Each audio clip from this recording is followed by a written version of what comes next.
আসসালামু আলাইকুম সুপ্রিয় দেশবাসী।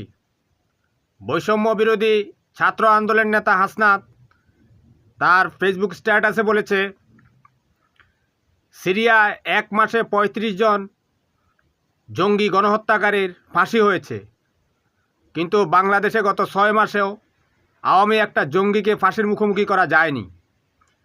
সেখানে ভারতে থাকা আওয়ামী লীগের এক জঙ্গি গোলাম রব্বানী, যে নাকি ছাত্রলীগের সাধারণ সম্পাদক ছিল, সে কমেন্ট করেছে। কি কমেন্ট করেছে? পাকিস্তান নিয়ে কমেন্ট করে, বুঝছেন? বাংলাদেশে পাকিস্তান দেখে। পাকিস্তান এই কারণেই দেখে ভারতকে খুশি করার জন্য, কারণ ভারতীয়রা সবচেয়ে বেশি ঘৃণা করে পাকিস্তানকে। সেটা হতেই পারে, কিন্তু বাংলাদেশের মানুষকে তারা পাকিস্তান কেন বলছে?